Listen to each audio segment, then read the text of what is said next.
Good morning student. हम मित्र हो तो ऐसा यह पाठ देख रहे और इसमें महावीर कर्ण इनकी मित्रता के बारे में यह पाठ है।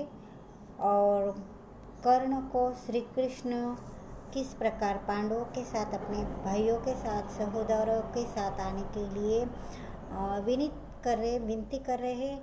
लेकिन इंद्र कृष्ण को कहता है मुझे इंद्र पद भी मिले, देवों के देव इंद्र इनका राज सिंहासन भी मिले तो वह मैं अपने मित्र दुर्योधन के चरणों में अर्पित कर दूंगा, लेकिन मैं उसका मित्रता का साथ नहीं छोड़ूंगा। इस तरह का अनुरोध कर्ण श्री कृष्ण से करते हैं। तो हम आगे पढ़ेंगे। कर्ण परशुराम इनके शिष्य है।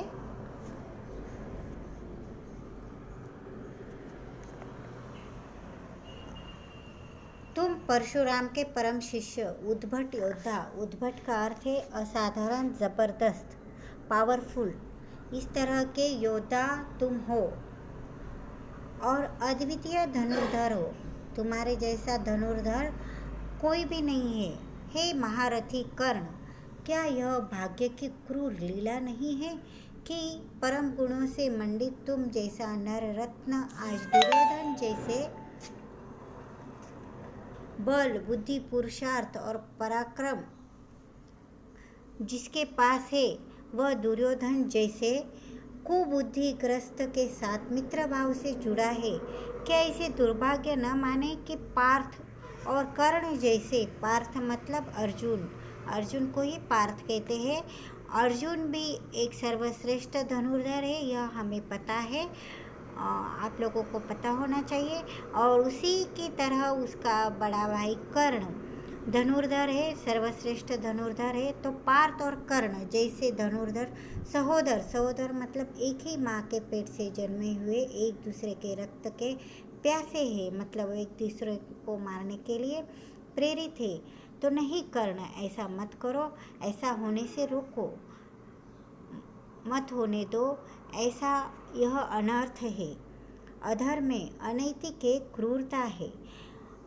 श्री कृष्ण के दृष्टि से यह अधर्म है, अनैतिक है, क्रूरता है। क्योंकि अगर तुम तुम्हारे भाइयों के ही विरुद्ध अगर लड़े तो ये अधर्म की बात होगी, अनैतिकता की बात होगी, क्रूरता की बात होगी। कृष्ण आगे कहते, क्या करती कुंती उस समय विवश थी, असहाय थी। क्या करती कुंती? अवश्य निसहाय युवती माँ ने कलेजे पर पत्थर रखकर लोक भय से अपने हृदय के टुकड़े को किन परिस्थितियों में जल तरंगों को सौंप दिया, यह कौन समझना चाहेगा।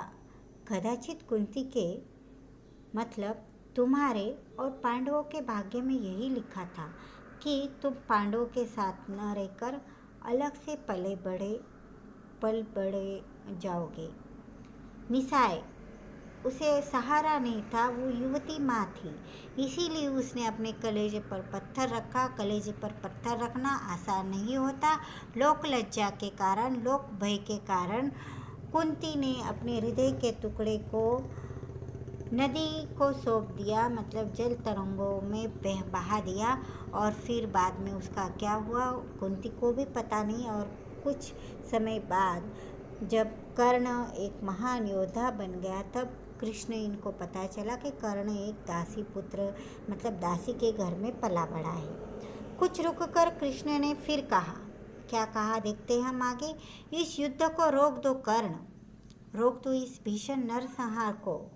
ये युद्ध ही नहीं, यहाँ पर नरसंहार होगा, न जाने कितने लोगों की मौत होगी, मृत्यु होगी।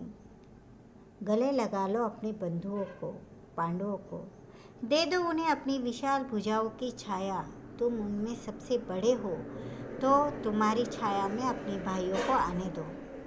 मैं विश्वास दिलाता हूँ कर्ण, मेरे साथ चलो, तुम्हारा पुण्य अभिषेक किया जाएगा। अभिषेक का अर्थ है पुण्य स्नान, अभिषेक का अर्थ है स्नान। पांडवों के कण से जब तुम्हारा जयगान गूंजेगा तो धरती अभय हो जाएगी, भय रहित हो जाएगी, भय मुक्त हो जाएगी, क्योंकि धरती अभी कांप रही है कौरव और पांडवों के युद्ध के भय से। तुम्हारे दाएं बाएं पार्थ भीम से अंगरक्षों के, पार्थ और भीम तुम्हारे अनुजे, इस तरह के अंगरक्षक तुम्हारे हो गए। तुम ही इस विशाल भूमि के राजा होगे। यह युद्ध दुराग्रह को त्याग देगा। सोचकर देखो कर्ण, तुम्हारे एक ही निर्णय से इस मातृभूमि का रूप बदल जाएगा। सारा संसार तुम्हारी जय जयकार करेगा। कर्ण ने सब कुछ सुना और फीकी हंसी के साथ उसने कहा, मतलब फीकी हंसी की उसने सिर्फ कृष्ण को प्रतिसाद देने के लिए, रिप्लाई देने के लिए फीकी हंसी की, मतलब वह कृष्ण के इस संभाषण से मतलब खुश नहीं है, या फिर उनसे वह हाँ में हाँ मिलाने वाला नहीं है। हे केशव, मैं कृतज्ञ हुआ, मैं उपकृत हुआ, कृतज्ञ हुआ, एहसानमंद हुआ आपका कि आपने मेरे भूतकाल के बारे में बताया।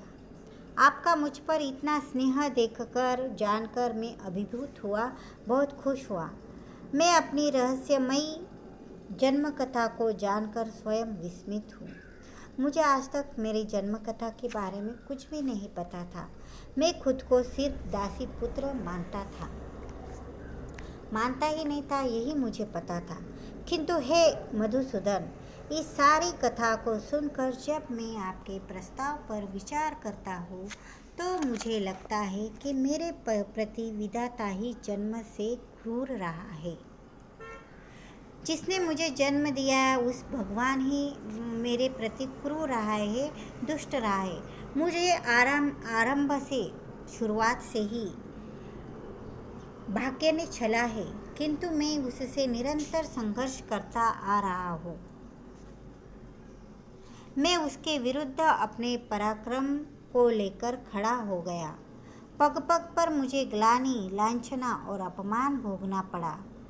सूत पुत्र कहकर मेरा तिरस्कार किया गया। उस समय न माँ का कलेजा पसीजा और न विधाता को ही तरस आया।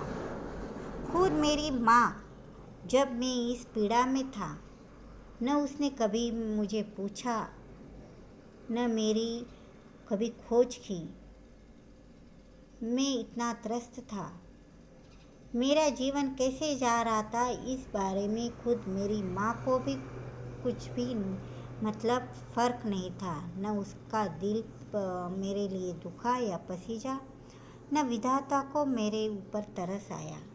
उस समय जो हृदय भावना से भरकर मुझे गले लगाने के लिए आगे बढ़ा, जिन हाथों ने उल्लास से बढ़कर मुझे आलिंगन में बांधकर मेरा सम्मान बढ़ाया, जिस नर पुंगव ने भरी सभा में बंधु कहकर मुझे अपने बराबर स्थान दिया, और जिसने मेरे सिर पर मुकुट धरकर मुझे राजपुत्रों के बीच आदर दिया, उस मेरे परम बंधु का साथ छोड़ देने के लिए आप मुझे कहते हैं? नहीं कृष्ण, नहीं, यह मुझसे नहीं हो सकेगा। नरपुंगव कौन है? तो दुर्योधन। नरपुंगव किसे कहा है? कर्ण ने दुर्योधन को। यहाँ पर दुर्योधन का कहीं पर भी नाम नहीं आया है, लेकिन कर्ण दुर्योधन का ही मित्र है, कौरवों का मित्र है। यह आप लोगों को समझा रही हूँ। तो यह तो बाद में उसे पता चला कि वह पांडवों का भाई है, वह पांडवों के साथ मिलेगा तो ऐसा होगा वैसा होगा, यह ऐसा कृष्ण ने बताया। लेकिन उसे इस कथा के बारे में पता भी नहीं था। वह सिर्फ एक मतलब निचली जाति के परिवार से जन्मा हुआ, बड़ा हुआ, यही उसे पता था। और इस स्थिति में उसे उसके सिर पर राज मुकुट रखकर राज सिंहासन पर बैठकर, राजपुत्रों के बीच में बैठकर ऊंचा स्थान देने वाला उसका परम मित्र, वही उसके लिए परम बंधु नरपुंगव सबसे श्रेष्ठ मनुष्य है कर्ण के लिए। जिस वृक्ष की छाया मुझे मिली मैं उसी को काट दूं केवल इसलिए कि लोग मुझे पांडव कहे, मेरा कुंती पुत्र कहकर सम्मान करे, मुझे राज सिंहासन प्राप्त हो और मैं धर्मराज का अग्रज कहलाऊं। धर्मराज मतलब पांडवों का बड़ा भाई युधिष्ठिर, उसे धर्मराज भी कहते हैं। और अग्रज मतलब बड़ा। धर्मराज सबसे बड़ा था पांडवों में, फर्स्ट नंबर। तो धर्मराज से पहले भी कौन है फिर? कर्ण। तो धर्मराज का अग्रज कौन है? कर्ण।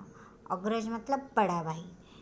तो बड़ा कहने के लिए नहीं केशव, नहीं चाहिए मुझे यह मान सम्मान, यह ताज सिंहासन, यह धन ऐश्वर्य, मैं इसके लिए नहीं बना हूँ। मैं अपनी ही दृष्टि में अपने को कलंकित नहीं करूँगा।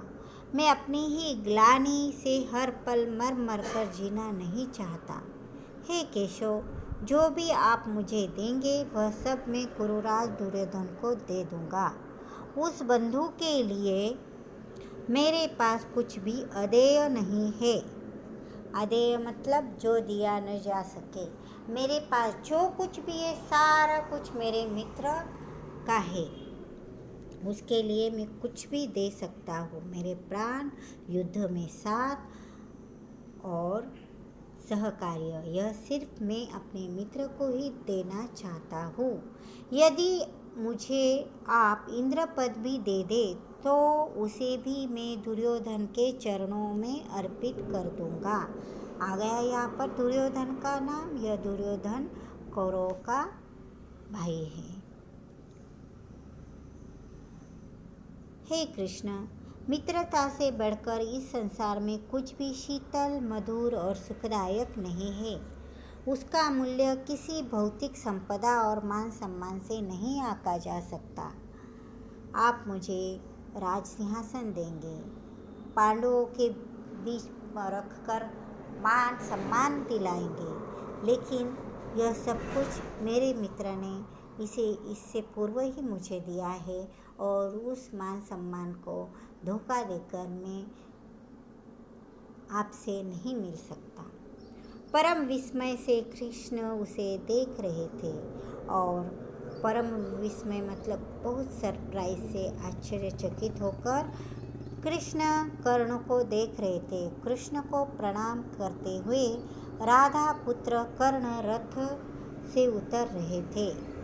मतलब जिस रथ पर कृष्ण ने कर्ण को बिठाया था उस रथ से राधा पुत्र मतलब कर्ण उतर रहे थे। कृष्ण सोच रहे थे, कैसा व्यक्ति है यह कर्ण, क्या ऐसा चरित्र संभव है? ओह सचमुच मित्र हो तो ऐसा। तो हमारे इस लेसन का नाम क्या है? मित्र हो तो ऐसा। तो मित्र हो तो कैसा? कर्ण जैसा, जो हर परिस्थिति में अपने मित्र का साथ दे। एक बार फिर से आप लोगों ने यह लेसन पढ़ने का है। बहुत ही मार्मिक, दिल को छूने वाला इंटरेस्टिंग लेसन है यह। इसे ध्यान से पढ़ने का है और हर बच्चे ने नोटबुक में शब्दार्थ लिखने के हैं। शब्दार्थ के साथ साथ जब आप लोग नोटबुक चेकिंग के लिए आओगे तो फर्स्ट और